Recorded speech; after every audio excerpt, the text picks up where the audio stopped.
খেতে ভালোবাসেন এমন মানুষের দেখা যেমন হামেশাই পাওয়া যায়, তেমনি নিজের হাতে রেঁধে মানুষকে খাওয়াতে ভালোবাসেন এমন মানুষের সংখ্যাটাও কিন্তু নেহাত কম নয়। পিকনিকের মরশুমে বেলাকোবা উচ্চ বালিকা বিদ্যালয়ে আয়োজিত হলো এক ব্যতিক্রমী উৎসব, আহারে বাহারে উৎসব।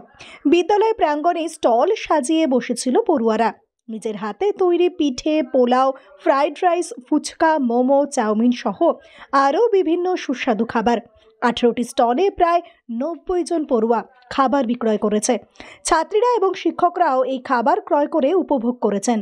বিদ্যালয়ের ভারপ্রাপ্ত প্রধান শিক্ষিকা জানান, ছাত্রীদের সৃজনশীলতা ও আত্মনির্ভরশীলতা বাড়াতে এই উদ্যোগ নেওয়া হয়েছে। তাদের তৈরি খাবার সত্যি প্রশংসনীয়। পড়ুয়ারা এখানে বাড়ি থেকে খাবার বানিয়ে নিয়ে এসেছে এবং সেগুলি বিক্রি করে কিছু উপার্জন করছে। আমরা চাই আমাদের পড়ুয়ারা এখন থেকে স্বনির্ভর হতে উদ্বুদ্ধ হোক।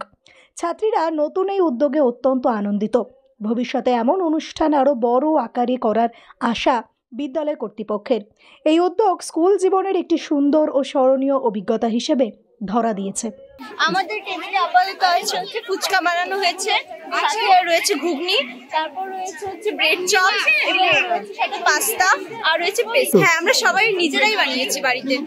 আইডিয়া হচ্ছে স্যার আমরা মনে করেছি, ম্যামরা বলেছে যেমন এখানে মানে আগুন এবার যেহেতু প্রথম আমাদের স্কুলে বানানো হয়েছে, তো আগুন ব্যবহার করা যাবে না, তো আমরা ভেবেছি কিছু স্পাইসি করতে, যাতে মানে সবাইকে অ্যাট্রাকশন করবে। তো আমরা চেয়েছি যে মানে ঝাল ঝাল কিছু বানাতে, মানে আজকালকার দিনে তো সব মেয়েরা ঝালই পছন্দ করে, তো আমরা চেয়েছি যে এগুলোই বানাতে। আমরা সবাই আইডিয়া করে বানিয়েছি যে বাড়িতে বাড়িতে সবাই যদি নিজেরা করে বানাই, যেহেতু আমরা অনেকটাই ক্লাস 10-এ পড়ি, তো অনেকটাই সবাই রান্না বান্না প্রায় সবাই জানি, তো আমরা চেয়েছি যে সবাই যদি আলাদা আলাদা করে মেনু ডিসাইড করি, সবাই একজন একটা মেনু বানানো হলে অনেকগুলো মেনু হবে, তাই আমরা সবাই মিলে একটা করে মেনু ডিসাইড করে বাড়িতে বানাই। খুব ভালো লাগছে।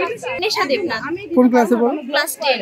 আমাদের বেলাকোবা উচ্চ বালিকা বিদ্যালয়ের এবছর এটা একটা অভিনব প্রচেষ্টা, এতদিন কোনোদিন হয়নি। তা আমরা সবাই মিলে চিন্তা ভাবনা করলাম যে এরকম যদি একটা খাদ্য উৎসবের আয়োজন করা যায়, এবং মেয়েদের উৎসাহ দেখলাম সে ব্যাপারে খুবই বেশি। মেয়েরা বাড়ির থেকে বিভিন্ন ধরনের খাবার বানিয়ে এনেছে। আমরা বললাম যে টেবিল, ছাতা এগুলোর ব্যবস্থা স্কুলই করেছে। ওদেরকে বলা হয়েছিল যে বাড়ির থেকে তোমরা বিভিন্ন খাবার বানিয়ে আনবে তোমাদের সাধ্যের মধ্যে, এবং সেগুলো যাতে সস্তাও হয়, খুব বেশি দামি না হয়। এবং অন্যান্য মেয়েরা, ছোট মেয়েরা যারা, তারাও কিনে খেয়েছে, আমরাও কিনে খেলাম, এবং এটা একটা উৎসবের মতন ওরা সারাটা দিন একটু অন্যরকম ভাবে কাটালো। পড়াশোনার গতানুগতিক যে বিয়েটা নিয়মটা তার একটু বাইরে গিয়ে, এবং বছরে যেহেতু প্রথম একটা উৎসবের মরশুম চলছে, তাতে এই খাদ্য উৎসবটা একটা আলাদা মাত্রা এনে দিল, এটা আমার মনে হয়। ওরা মেয়েরা করেছে, তারা পোলাও করেছে, মাংস করেছে, কেউ ফ্রাইড রাইস করেছে, পনির করেছে, তারপরে তারা পাটিসাপটা, মালপোয়া, পায়েস, ফুচকা, চপ, ঘুগনি এবং বিভিন্ন ধরনের আরো অনেক খাবার, পেস্ট্রি, প্যাটিস, তারপরে পাস্তা, এগুলো সবই তারা করেছে।